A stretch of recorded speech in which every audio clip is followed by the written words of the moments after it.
warahmatullahi wabarakatuh. Perkenalkan, saya Nita Laitasari. Saya merupakan seorang mahasiswi dari Universitas Nasional.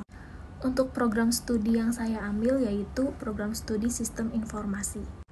Dalam video ini, saya ingin menjelaskan mengenai penyelesaian pemrograman linear menggunakan metode grafik dan simplex. Sebelum masuk ke dalam materi, di sini saya ingin memberikan ucapan salam kepada dosen saya, yaitu kepada yang terhormat Ibu Ira Diana Solihati selaku dosen mata kuliah riset operasional.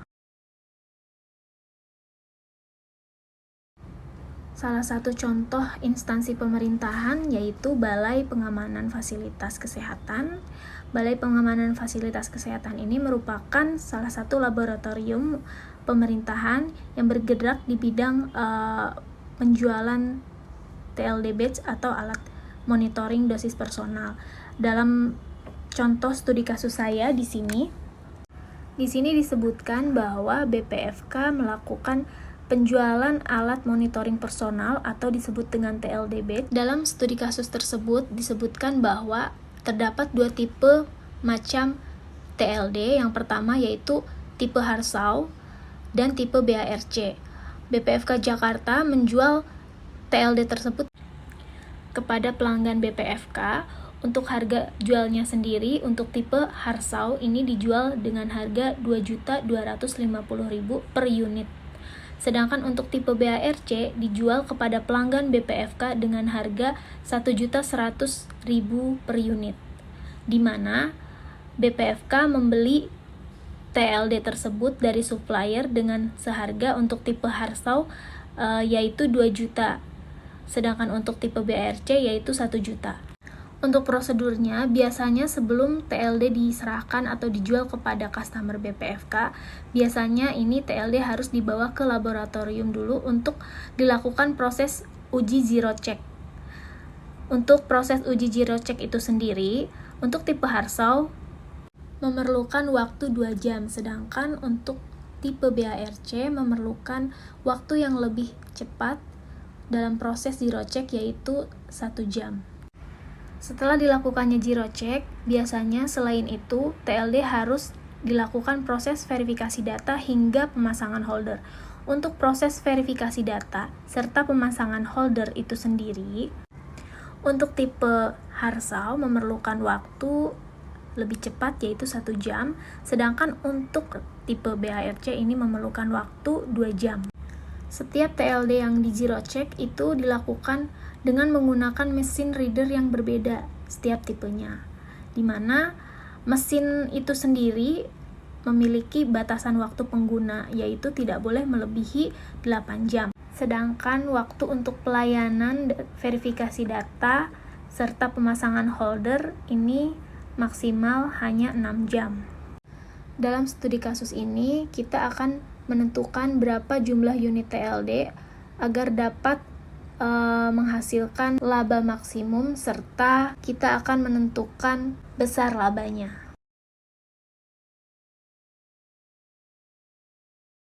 Selanjutnya, langkah pertama kita akan menentukan variabel. Di sini untuk TLD tipe Harsau kita berikan huruf X sebagai variabelnya, sedangkan untuk tipe BARC kita berikan huruf Y untuk sebagai variabelnya. Untuk fungsi tujuannya di sini untuk menentukan keuntungan dari masing-masing tipe TLD itu bisa diambil dari harga jual TLD tersebut ke pelanggan BPFK dikurangi dengan harga beli harga TLD tersebut dari vendor.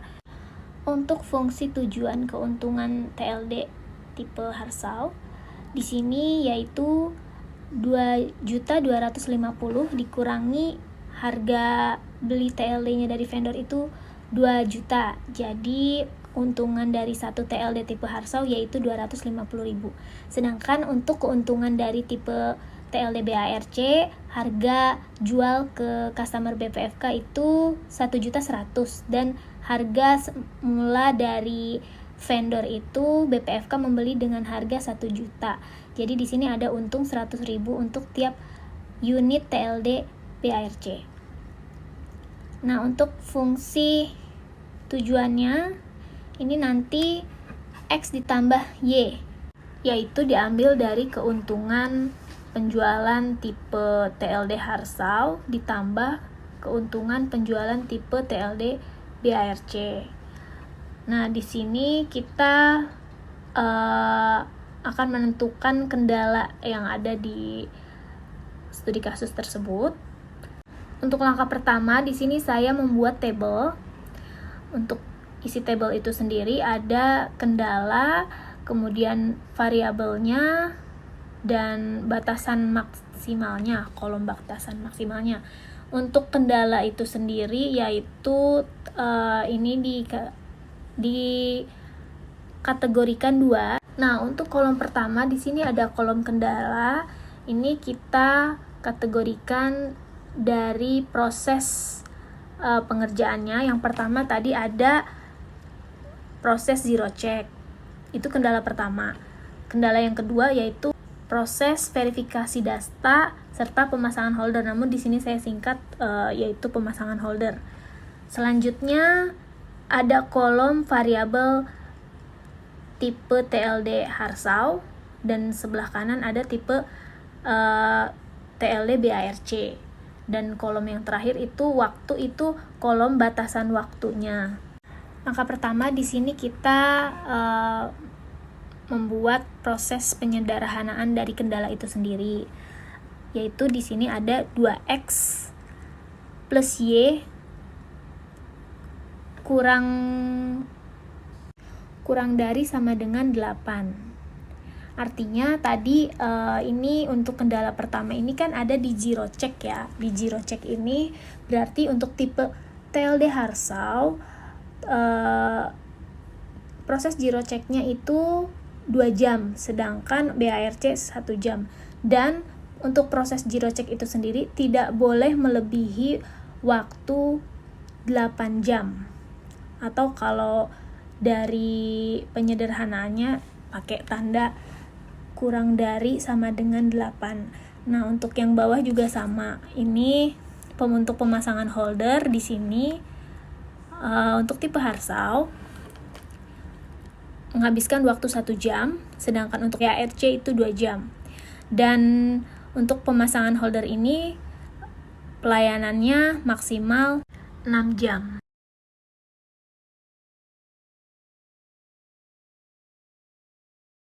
Baik, kemudian selanjutnya karena di sini kita akan melakukan penyelesaian program linear menggunakan metode grafik, berarti langkah pertama di sini kita mencari titik grafik itu sendiri. Titik tadi ada 2 variabel, titik x dan y. Kita akan mencari titik tersebut.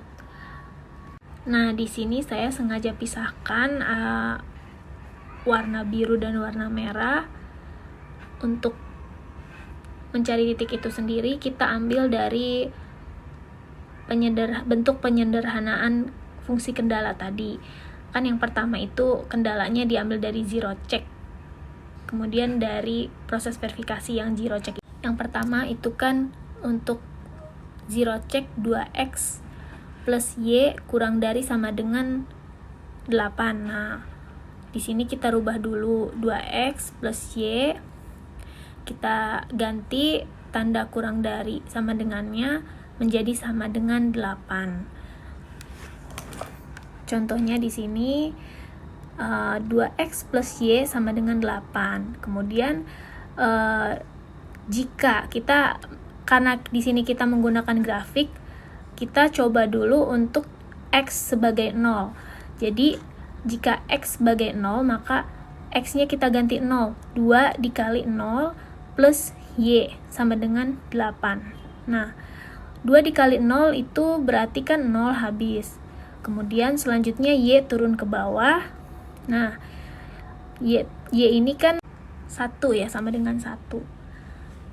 Berarti y sama dengan 8 dibagi 1. Tadi y-nya pindah. Berarti di sini kita mengetahui titik y itu sama dengan 8. Tadi jika titiknya kita sudah mengetahui x sama dengan 0, maka yang kita cari itu titik y-nya. Y-nya ini di sini 8. Ini saya sebut titik A. Selanjutnya, jika yang diketahui itu X-nya 4, kemudian next selanjutnya, kalau tadi kan jika X-nya 0, berarti kita nyari Y-nya. Nah, sekarang dibalik. Jika yang diketahui itu Y-nya. Jika Y-nya sebagai 0, maka kita akan mencari X. Nah, langkah pertama, kita masukkan aja fungsi kendala tadi, 2X plus Y sama dengan 8. Nah, tinggal kita ganti 2X plus Y-nya karena tadi udah diketahui 0 sama dengan 8. Jadi selanjutnya 2X-nya turun ke bawah sama dengan 8 per 2. 2-nya karena X-nya ini 2 pindah ke bawah. Hasil X itu sendiri yaitu 8 dibagi 2.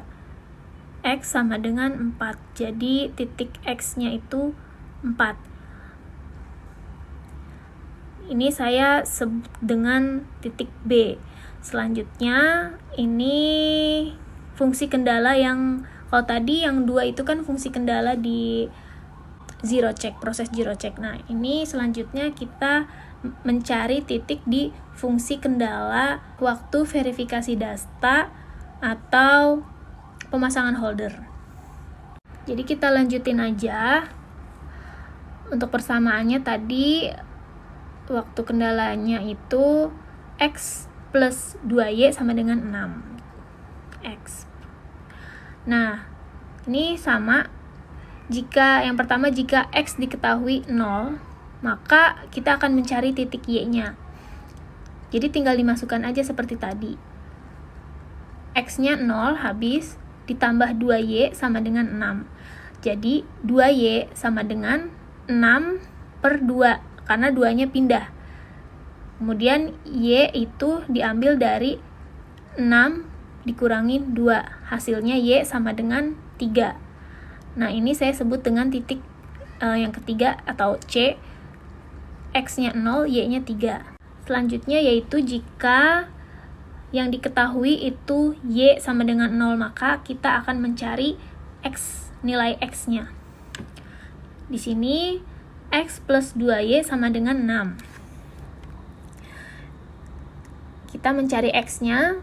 X sama dengan 2 dikali 0, karena tadi Y-nya 0, sama dengan 6. X sama dengan 6 dibagi 1. Kita bagi 1 karena X ini angkanya 1. Jadi 6 dibagi 1 hasilnya 6. Ini saya sebut titik D. X 6, Y 0.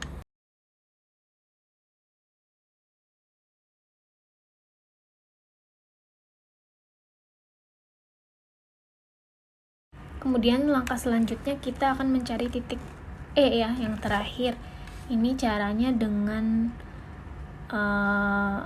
mengubah variabel, menyamakan variabel agar kita misalnya di sini kan tadi dari fungsi kendalanya 2X plus Y sama dengan 8. Terus kemudian fungsi kendala yang kedua X plus 2Y sama dengan 6. Nah, ini gimana caranya untuk X-nya ini bisa sama angkanya? Maka kita kalikan yang pertama, fungsi kendala pertama kita kalikan dengan 1, kemudian fungsi kendala yang kedua kita akan kalikan dengan 2. Maka di sini hasilnya yaitu, nah ini yang pertama kita kalikan 1, berarti hasilnya 2X plus Y sama dengan 8, karena tadi dikalikan 1 nggak ada perubahan.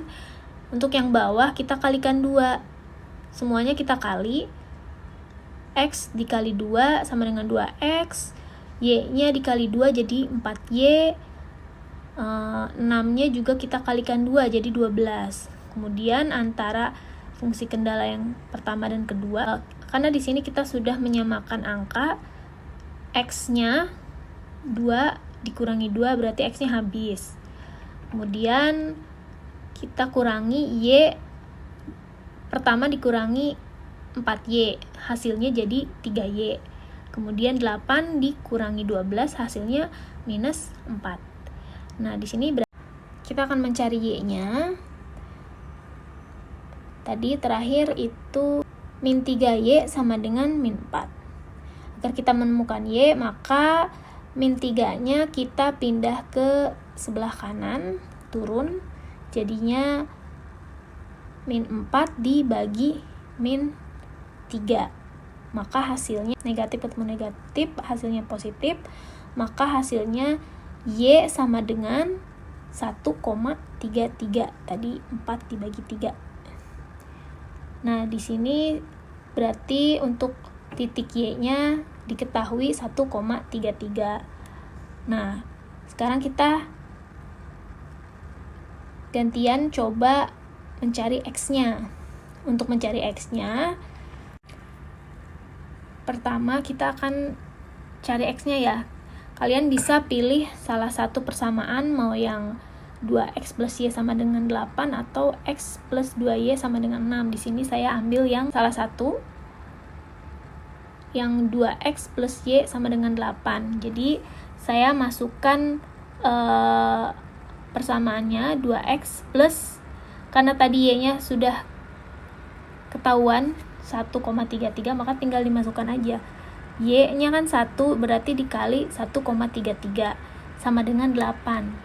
Maka 2X plus 1,33 sama dengan 8.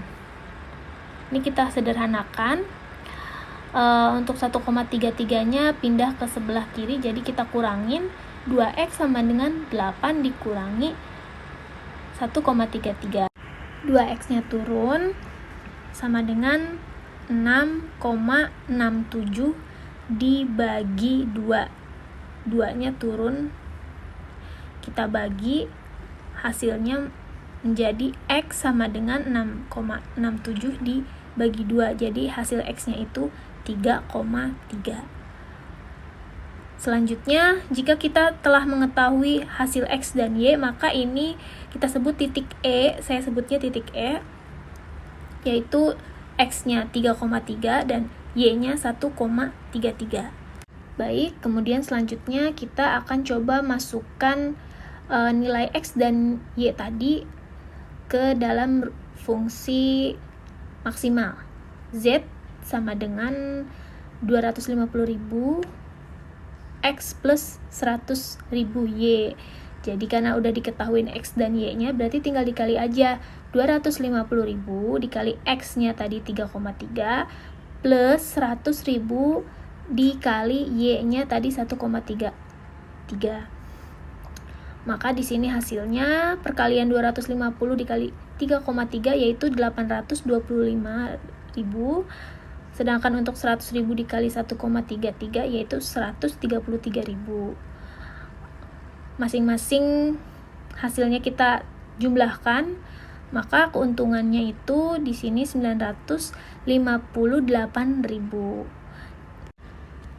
Jadi dapat disimpulkan untuk teknik metode grafik ini kita temukan berdasarkan penyelesaian masalah program linear dengan menggunakan metode grafik agar BPFK mendapatkan keuntungan maksimal. Maka banyaknya penjualan TLD yaitu untuk tipe Harsau diperlukan 3,3 unit. Sedangkan untuk tipe BARC yaitu 1,33 unit.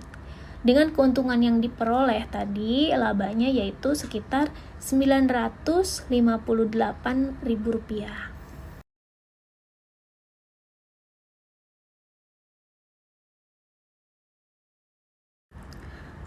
Nah, selanjutnya di sini karena sudah mengetahui titik-titiknya tadi, saya coba memasukkan titik-titik yang kita temukan tadi ke dalam bentuk grafik. Tadi kan titik grafik X dan Y-nya ada 5 ya, A, B, C, D sampai E. Untuk A ini X-nya 0, kemudian Y-nya 8 dan seterusnya. Nah, di antara kelima titik ini untuk menentukan titik maksimum itu biasanya titik yang paling besar. Di sini kita lihat titik yang paling besar itu ada di E, 3,3 untuk X-nya dan Y-nya 1,33. Nah, di sini ada dua metode. Yang pertama menggunakan aplikasi GeoGebra, kemudian yang kedua menggunakan manual, yaitu saya membuat grafik sendiri menggunakan menggaris. Ini untuk grafiknya bisa dilihat hasilnya, titiknya itu, titik maksimumnya itu tadi titik E ada di 3,3, X-nya kemudian Y-nya 1,1. Ini bisa dilihat di hasilnya, titik tersebut tepat di tengah-tengah area daerah yang memenuhi arsiran semuanya dari kelima titik itu. Bisa lihat di gambar.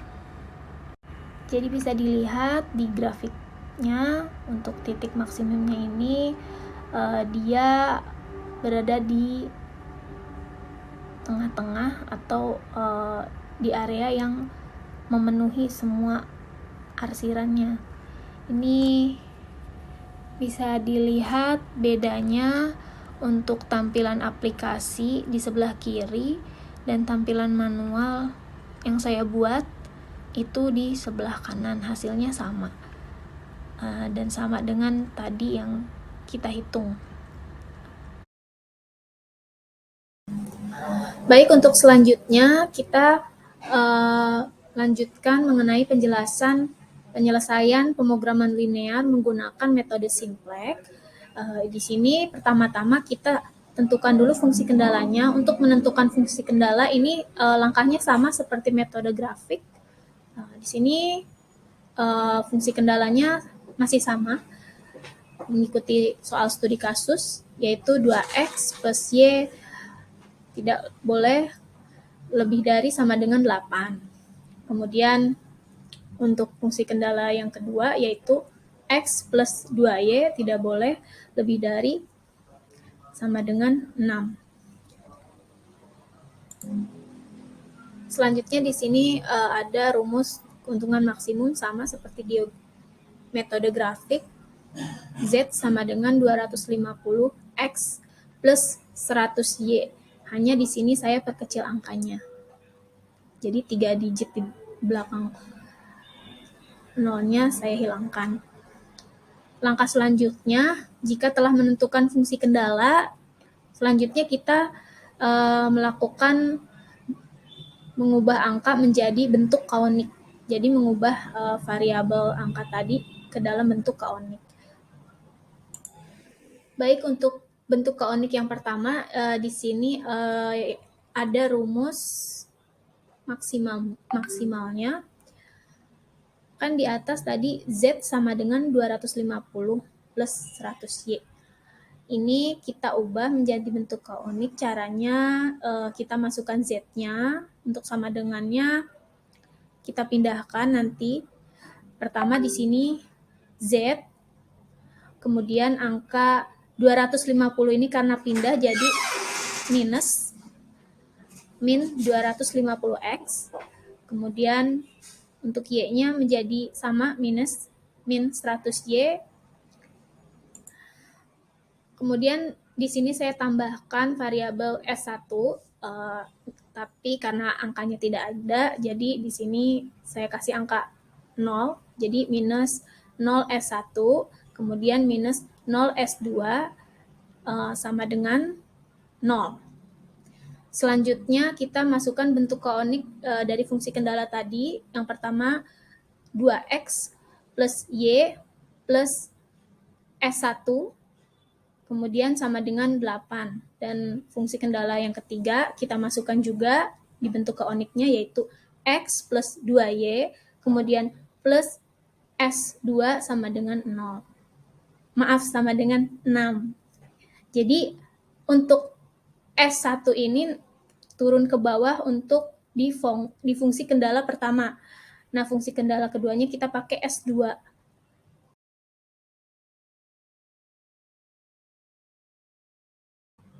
Baik, untuk selanjutnya, langkah selanjutnya setelah membuat bentuk kaonik, kita akan membuat tablo 1. Nah, dari angka-angka yang telah kita buat bentuk kaonik tadi, kita tuangkan ke dalam table namanya tablo 1. Ya, di sini yang pertama ada Z, kita masukkan dulu variabelnya tadi, ada Z, yang paling atas kolom Z, kolom X, Y, kemudian S1, S2, di sini ada RHS, atau kita sebut dengan ruas sisi kanan. Dan ada kolom rasio. Baik, untuk yang pertama, di kolom Z, kita masukkan dulu bentuk kaoniknya. Di baris pertama ini kan ada Z, Z ini kita hitung 1, kemudian di kolom selanjutnya X, di situ kan ada minus 250X. Nah, kita masukkan angkanya jadi min 250. Selanjutnya untuk kolom Y, ini 100. Selanjutnya untuk S1-nya itu 0, S2-nya 0, kemudian RHS-nya hasilnya 0.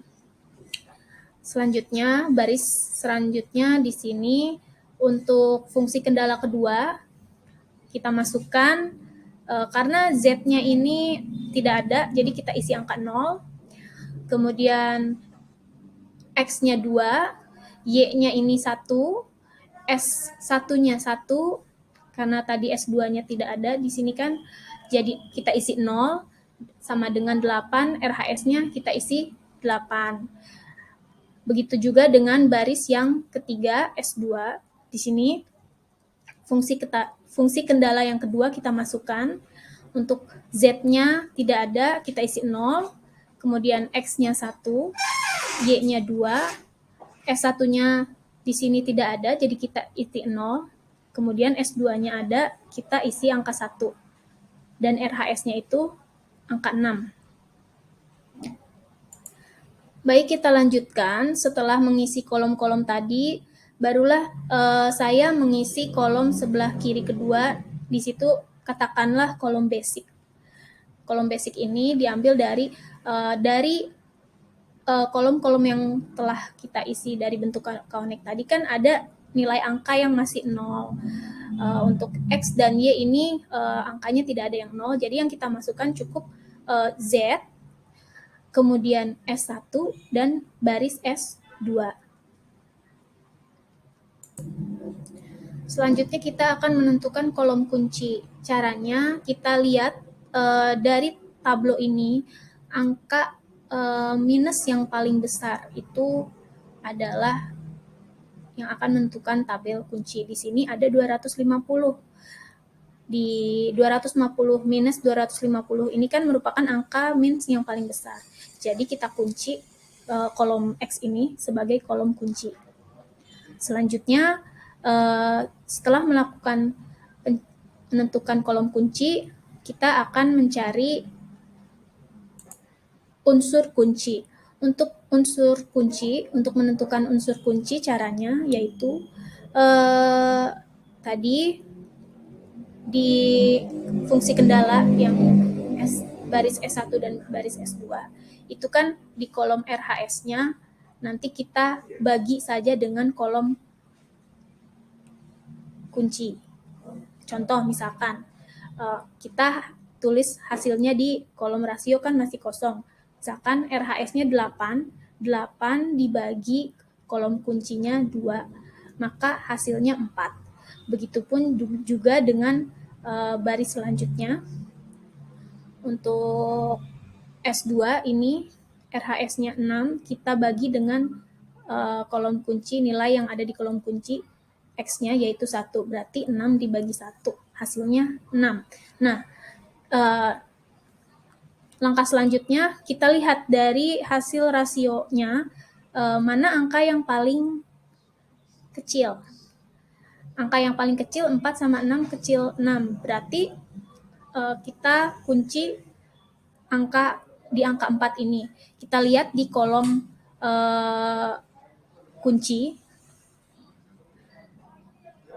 angkanya itu berarti untuk sebagai unsur kuncinya ini 2 ya. Pada baris S1 ini angka 2 ini kita sebut sebagai unsur kunci.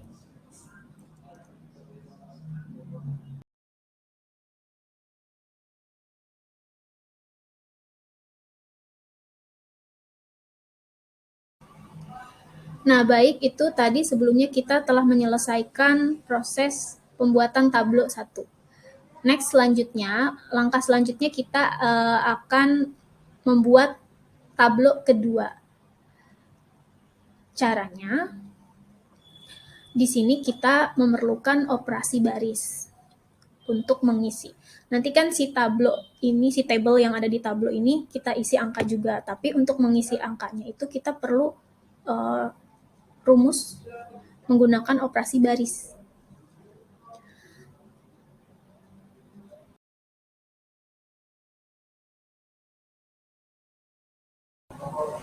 Baik, kita balik lagi ke slide sebelumnya di tablo 1. Saya lupa menjelaskan, tadi kan kita sudah sudah menentukan unsur angkanya yang tadi saya bilang angka 2. Nah, nanti di tablo berikutnya, tablo kedua, kita akan membuat nilai si 2 ini menjadi 1. Kemudian sisanya yang minus 250 dan 1 ini kita buat menjadi nilai 0. Untuk caranya kita akan menggunakan sistem baris operasi tadi yang saya bilang.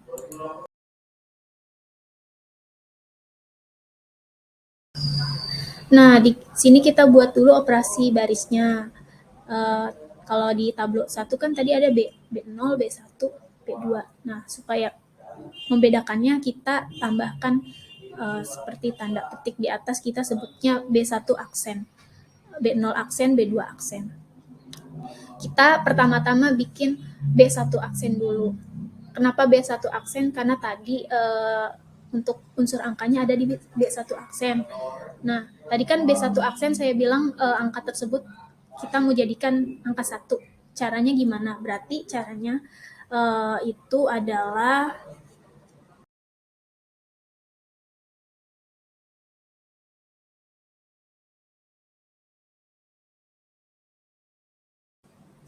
Nah, ini untuk operasi baris, tadi saya sudah katakan, pertama kita bikin dulu B1 aksen ya. Kenapa B1 aksen? Karena tadi ada angka unsurnya yang 2 itu tepat di tablo B1. Jadi pertama kita cari B1 aksen, kita akan buat angka 2 di B1 tablo 1 menjadi angka 1. Caranya 1/2 dikali dengan B1 mula-mula. B1 mula-mula itu berarti di tablo 1. Nah, di sini kan 1/2 dikali tadi B1-nya 2. Maka hasilnya 1/2 dikali 2 itu 1. Nah, selanjutnya untuk rumus B2 aksen. B2 aksen ini kan kita akan buat angkanya menjadi 0. Caranya adalah untuk B2 aksen kita akan buat menjadi angka 0. Ini rumusnya adalah B2 mula-mula atau B2 yang ada di tablo 1 dikurangi B1 aksen. Nah, tadi kan udah ada tuh rumusnya B1 aksen. Nanti hasil dari B1 aksen itu dikurangi. Coba kita masukkan angkanya. B2 mula-mulanya itu 1. 1 dikali B1 aksen. B1 aksennya tadi itu kan hasilnya jadi 0. Maka hasilnya itu kan B1 tadi hasilnya 1 dikurangi. Jadi 1 dikurangin 1 tadi hasilnya 0. Selanjutnya B0 aksen. B0 aksen juga sama, kita akan buat angkanya menjadi 0. Di sini rumusnya B0 mula-mula atau angka B0 yang ada di tablo 1 ditambah dengan 250 dikali B1 aksen. Jadi B0 mula-mula ini minus 250 ditambah 250 jadinya habis. Kemudian dikali B1 aksen. 0 dikali 1 hasilnya 0. Nah, itu dia kita sudah selesai menentukan rumus operasi barisnya. Nah, selanjutnya adalah kita tinggal isi kolom tabel yang di tabel 2 dengan rumus-rumus operasi baris yang telah kita buat tadi. Untuk pembuatan kolomnya masih sama, ada Z, X, Y, S1, S2, RHS, dan rasio. Di sini saya kasih contoh yang kolom B0 aksen Y-nya 75 itu diambil dari rumus B0 aksen. Tadi di operasi baris rumusnya itu kan B0 plus 250 dikali B1. B0-nya ini kan di Y-nya ini kan minus 100. Minus 100 ditambah 250 hasilnya 150. Hasilnya 150 ya. 150 dikali B1 aksen.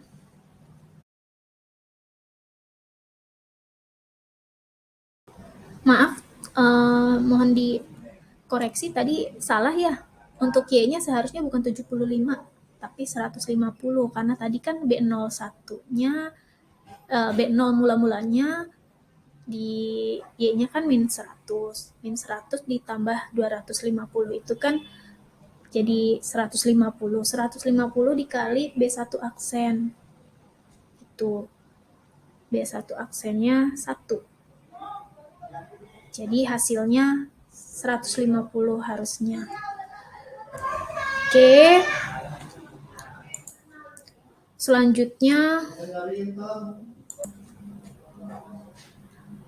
untuk selanjutnya rumus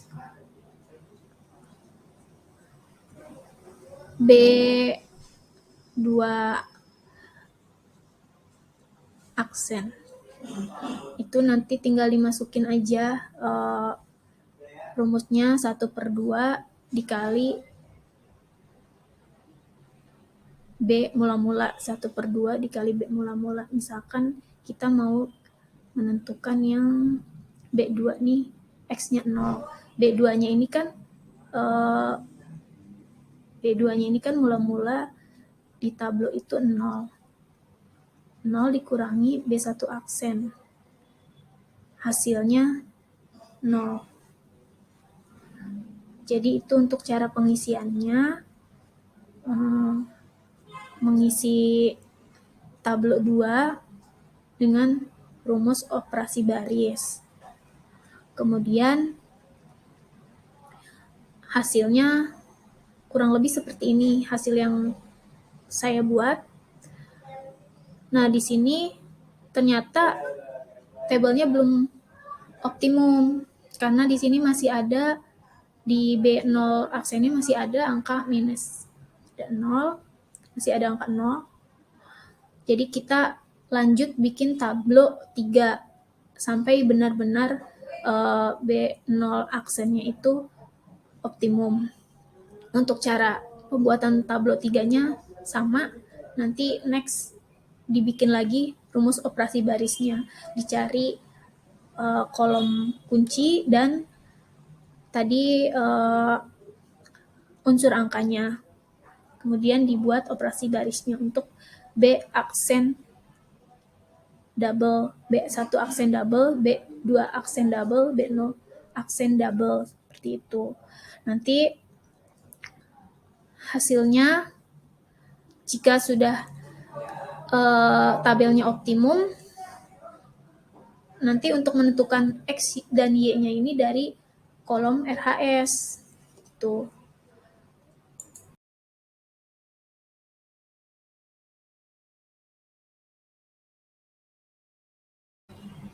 Nah, jadi kalau udah ketahuan tabelnya optimum, tinggal dimasukkan aja X dan Y-nya dari kolom RHS.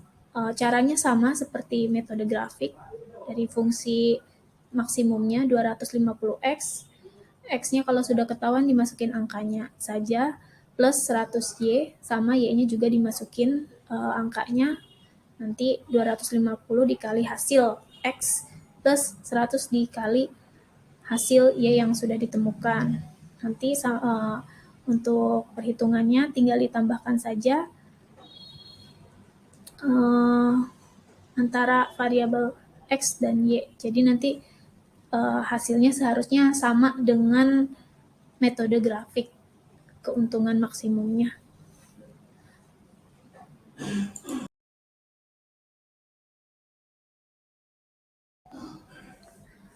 Baik, itu penjelasan dari saya. Sekian penjelasan video dari saya mengenai materi penyelesaian pemrograman linear untuk metode grafik dan simplex. Semoga bermanfaat. Kurang lebihnya mohon maaf. Wabillahi taufiq wal hidayah. Wassalamualaikum warahmatullahi wabarakatuh.